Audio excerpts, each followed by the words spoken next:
not going to read this summary and get some major aha, like, aha, now I get it. Now I understand how to make money. No. If that's what you're looking for, don't look at it. Here's what you're going to get, which I think is probably a little bit more important. Okay? He reminds you of some eminently practical stuff that almost everybody gets wrong. Okay?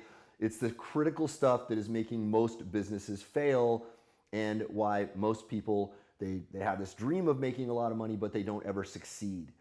Okay? Again, you're going to read all of it and you're going to go, God, this makes perfect sense, but I'm doing none of it. Okay? You need to start doing all of it. Every point in that summary is super important. Again, it's simpleology.com/money getting. Okay. So let's talk about this a little bit, the art of money getting. First off, let me just give you a little brief history of P.T. Barnum. History. Can we trust history? I don't know. What is the true story of P.T. Barnum? You've probably heard various things about him. He has been falsely accused of saying the phrase, there is a sucker born every minute. There's really no historical evidence, as far as I know, to indicate that he actually said that. In fact, my dear friend, the great Joe Vitale, he wrote a book called There is a Customer Born Every Minute because he thought that was more close to what he believes P.T. Barnum was actually like. Of course, none of us know. None of us were back there, right? You can watch the great, biopic musical, The Greatest Showman or The Greatest Show. What is that what it's called? It's interesting, right? From what I understand, that looks to be relatively historically accurate. How can we know any of this is true? We don't know. What we do know about P.T. Barnum, which is pretty unequivocal, is that he is the progenitor of the Barnum and Bailey Circus, one of these, great franchises that lasted for many, many decades. I think it may even still be around. He's kind of the guy who invented a lot of the ways that we do business and advertising in the United States. He was a profoundly important figure and a man of greater depth and complexity than most people give credit. And The Greatest Showman, I think, does a pretty decent job of explaining that. Now, so a book from such a man is worth reading. It's worth checking out. By the way, he rose in fortune and then he lost everything and then he got it all back again. Okay, so that kind of doubly qualifies him. Most of the people I know who are financially successful have had similar ups and downs. Why? If we're not ready for this stuff mentally, we're going to fail. So let me talk about my take on the art of money getting here. Okay, I'm going to talk about the stuff that you really need to understand. If you're serious about getting out there and making some money, this is what you have got to know. The first thing is you need to be serious about it. Okay, if you're planning on dabbling in it, you are going to set yourself up and you're probably going to be miserable. A job might be less miserable than dabbling in entrepreneurship. I recommend you either go all in or don't do it. Now, what does that mean? Does that mean quit your job? No. If that's your only financial lifeline, keep that alive. Okay, keep that lifeline going. I never recommend to people to cut off their financial lifelines. I've had conversations that parallel this with a number of people very recently. Okay, and doing business with them. They've got certain things going on. I've got certain things going on. We might, meet in the middle on some things. Meanwhile, we have to be cautious about not shutting down our economic pump. This is one of the reasons for Kaizen, by the way. What happens in a lot of businesses, they go, you know what, we need to change a whole bunch of stuff. And they come in and they change a whole bunch of things right away. And in the process, they shut down their economic pump. All right, so it's like this. Imagine you're in the Titanic. To turn the Titanic around, you've got all this kinetic energy moving forward. To shift the direction, you have to put a similar amount of kinetic energy into it to change the vector, right? This is what happens in big businesses when they're moving forward. All of that energy that you were putting into making money gets into changing the business, and then as you pivot, the money dries up. Kaizen is an answer to that. It says, hey, if you want to pivot, pivot intelligently, pivot without undoing the stuff that's making you money. All right, so this is why if you are in a day job right now and you want to get out of that and get into entrepreneurship, do it in a Kaizen-like fashion, but don't muck around. Okay, here's the thing. I don't know of a lot of entrepreneurs who are very successful who waste a lot of time. Yeah, a lot of them get to a point where their business will free up a lot more of their time. But here's what happens. If certain things don't happen to you inside of your mind, you are going to lose that money. All right? I've seen it happen to many, many, many people. Here's how it happens. You're not ready for it. The personal challenges come and you fail. And you fail. I was reading in a book recently, the master key system. They talk about when people are not ready for the blessings that come in their life, or, and for most people, they're dreaming of money. What happens? The universe, God, whatever it is, the way, whatever we call this thing, however it's designed, seems to be structured such that if you're not ready for it, it's going to be taken away from you. A fool and his money are soon parted. This has been expressed many, many different ways across many cultures. It only stands to reason.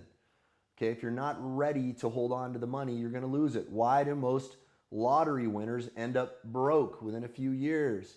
They haven't changed their mentality. They haven't changed their habits. All right, so this is the entrepreneurial journey a lot of people go through. They go up in revenue, and then what happens is they've been dreaming about lounging around on the beach with umbrella drinks and that life is going to be cushy and easy. They get to that point, they can actually experience that, and they have physical and mental decay. And when that physical and mental decay kicks in, you are simply not going to be able to hold on to your money. It is axiomatically impossible to do so, okay? So what a lot of guys end up doing is they go, okay, well, I guess the universe wasn't designed the way I thought it was. I thought I was going to get to a point where I would be able to experience comfort. All right? Wim Hof says comfort is bullshit. Getting the best out of yourself, that's the real comfort zone. I think that's the real key right there. That's the real key. If you prepare your mind for that now, you're going to be in a lot better shape. Now, I know for a lot of you, your motivation to do well in business is looking forward to that day of comfort, but that is an illusion. It's an illusion. I'm here to divest you of that illusion right now. Why? I believe it is not just an illusion, it is a toxic illusion. It's one that is going to lead to a greater amount of suffering in your life. Why? Because without movement, there is decay.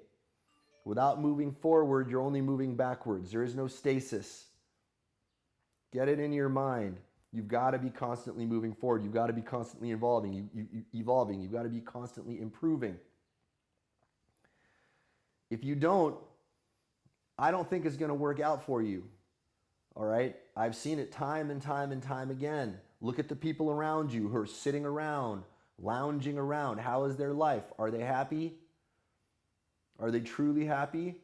Some of them will lie about that and say, oh man, I don't want to work hard. Life is just to enjoy. It's a trap, folks. It's a trap. I've seen it happen over and over and over again. Now, with that said, it'd still be nice to have a lot of money, right? It increases the level of certain kinds of access to things in your life. As you evolve and you change and you realize, hey, you know what? I do want to get the best out of myself. Well, what I want to spend my money on is I want to get, great trainers and educators and education in my life. I want to have great tools. I want to facilitate having great experiences. That's a whole different way of looking at things. Instead of like saying, well, I'm going to get to a point where I'm just going to kick back and do nothing and lounge around, you're looking at the world through a completely different lens. Your motivation is different. You go, aha, all right, I know now that striving, moving towards something is essential. As the great Maxwell Maltz said, it is easier to balance a bike as it is moving forward than it is if it is standing still. Have you ever tried balancing a bike standing still? It's super hard. Very few people can do it. However, moving forward, it is very easy. Once you know how to do it, you don't forget. It's the great Maxwell Maltz. Wonderful, wonderful metaphorical contribution to the world. Once you get that in your mind, you're going to be looking at things very differently and your priorities are going to shift. You're going to start having different motivations for having that money. Aha, if I need to be evolving, now I need to get around better people, right? People who are evolving faster. I need to get access to tools that will help me evolve faster. That's what I want. That is what I advise you to do, all right?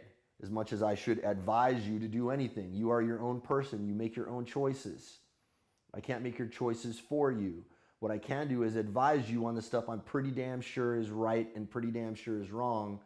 And I'm pretty damn sure that striving and moving forward and evolving constantly is right, and going this way and stagnating is always going to be wrong. I've never, ever, ever seen it work out for anyone, no matter what they say.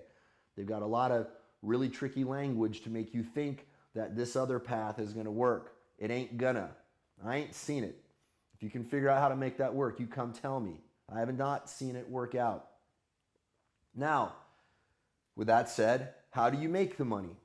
Well, you've got to get out there and do obvious things. Most of us involved in trying to make money of any type are not doing the obvious things. Years ago when I started the company Simpleology, I started it for a couple of primary motivations. One was I wanted to be able to duplicate myself because I was getting a lot of requests from people for help and I didn't have time to help all these folks. And I could only take on so many paid clients and a lot of people didn't have money to pay for it. So I wanted to create an automated system that would allow people to learn the things that I thought were important. What were those things? Well, in Simpleology 101, right, which is now, kind of like similar to what we teach people through the whole Simpleology black belt system, although it's greatly evolved since then, I was teaching people what I found to be the primary problem with most people coming to me looking for marketing and business advice. They had plenty of great marketing and business ideas. They didn't really need my advice. What they needed to do was they needed to unjack their productivity. They weren't getting stuff done. Okay, and it's really tricky. You think if you're doing a lot of work all day and it's busy work, it's not moving you toward the thing that you want. This was the thing. I saw several different patterns. People were either engaged in busy work that wasn't effectual, or they were involved in avoidance behaviors and tricking themselves into thinking that they were working when they weren't.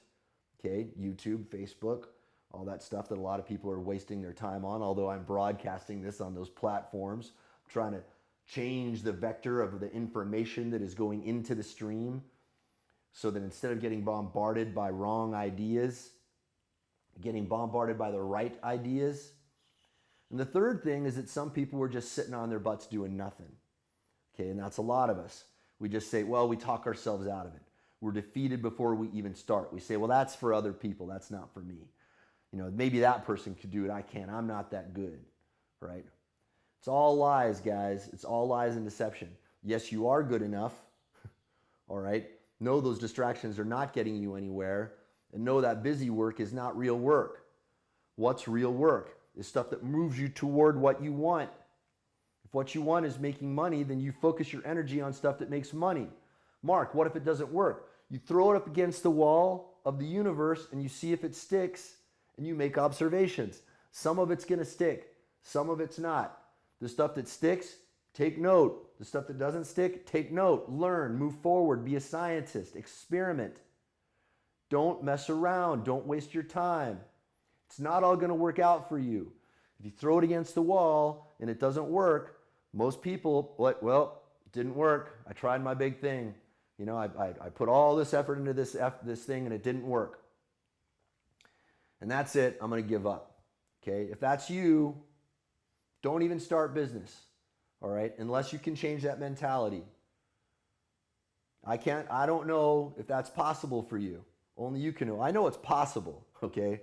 I know it's possible, but the question is will you do it? Will you actually change your mentality? The universe is asking that question of you all the time. The universe, whatever we call this grand design that we are in, you are being asked that question all the time. Are you actually willing to pay the price? Are you actually willing to pay the price? And if the answer is no, you're going to be tested immediately. And you will get the message back. You will get the feedback saying, see, you're not actually willing to pay the price. You're not ready. Tests don't ever stop coming, guys. Doesn't get easier in that sense. Some things get easier the more you practice certain things. I know physically there are certain things now that are easy for me. I can do a handstand very easily now. It was a great struggle in the beginning. Some things do get easier. Does that mean that life in general has gotten easy for me? No. All right? I don't think it's ever going to get easy for any of us. I think that's kind of the point. You need to, instead of seeking out comfort and distraction, you need to seek out the challenge. You need to embrace the challenge. Accept that the universe is this dynamic construct it's a constant flux of the yin and the yang. You've got to accept the good and the bad. But there are ways that you can transmute the bad into good. You can experience the bad on your own terms. You can work out in the gym as opposed to getting worked on the operating table. You're going to pay that price of pain one way or the other. I will choose to pay that price of pain on my own terms in the form of working out every day, in the form of working my ass off on my business. Otherwise, I'm going to get that test. The universe is going to come along and say, do you really want it? Here's a test. And if you shirk that test, if you shrug your shoulders down and feel deflated and defeated, you have lost. That's it. You failed the grand test. That is the grand test, guys. That's it. If you want money, that's what it takes. That is the art of money getting. Now, I strongly encourage you to go to simpleology.com/money getting and read the Simpleology summary of that book by the great P.T. Barnum. It is going to remind you of similar types of lessons of what I'm telling you right now. It is the cold, hard reality of what it takes to make money. It's not a magic wand that everybody is promising you that's going to make money, fall out of the sky. All right?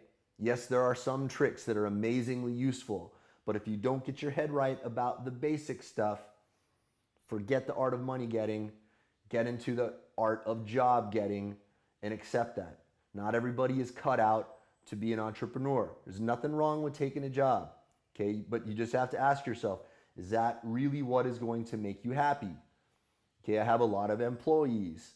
Do I begrudge them for having jobs? No, not at all. They know that they are a part of something entrepreneurial. Their perception of their job, by the way, is different from most people's perceptions of a job. If you have people working with you who are engaged with you in your entrepreneurialism, who also have some kind of a share, who are going to benefit from it, from your success, that is a whole different kind of team.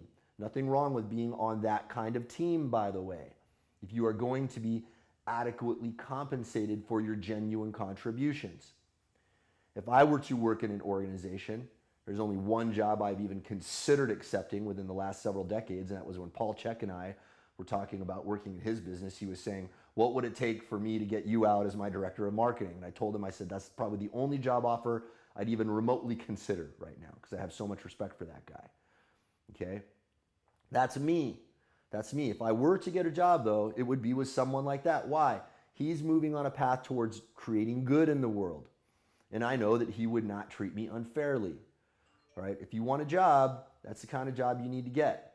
If you don't have that job, become an entrepreneur and make those jobs for other people. Or go out and find an organization that will treat you properly. I'm not saying go quit your job right now and do something stupid. All right? But if you're in a crappy job where people are not treating you properly, pivot out of that. Pivot out of it. Entrepreneurialism is a way to pivot out of it. All right? I think you need to build what I call a lifeboat business, but that is a talk for another day. That's it for today, guys. You have a beautiful day. I know I will. I got tons of things to get done. I'm going to get it done with a smile on my face. I'm going to do 100 times more than most people will do over the next several weeks of their life today, and I'm going to feel happy about it. I'm not going to cry. I'm not going to gripe. I'm going to get it done. I'm going to enjoy it because I want what is on the other side, and I'm willing to pay the price. Are you? That's the real question.